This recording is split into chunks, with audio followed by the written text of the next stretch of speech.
Genesis chapter 3. Now the serpent was more crafty than any of the wild animals the Lord God had made. He said to the woman, "Did God really say, 'You must not eat from any tree in the garden?'" The woman said to the serpent, "We may eat fruit from the trees in the garden, but God did say, 'You must not eat fruit from the tree that is in the middle of the garden, and you must not touch it, or you will die.'" "You will not certainly die," the serpent said to the woman. "For God knows that when you eat from it, your eyes will be opened, and you will be like God, knowing good and evil."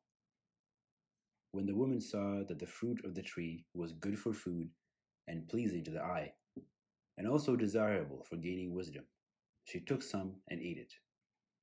She also gave some to her husband, who was with her, and he ate it.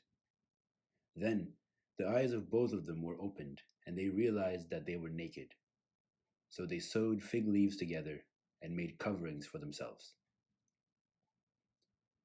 Then the man and his wife heard the sound of the Lord God as he was walking in the garden in the cool of the day, and they hid from the Lord God among the trees of the garden. But the Lord God called to the man, "Where are you?" He answered, "I heard you in the garden, and I was afraid because I was naked, so I hid." And he said, "Who told you that you were naked? Have you eaten from the tree that I commanded you not to eat from?" The man said, "The woman you put here with me, she gave me some fruit from the tree, and I ate it."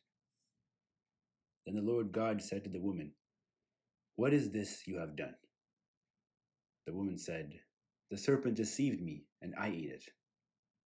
So the Lord God said to the serpent, "Because you have done this, cursed are you above all livestock and all wild animals. You will crawl on your belly, and you will eat dust all the days of your life. And I will put enmity between you and the woman, and between your offspring and hers. He will crush your head, and you will strike his heel."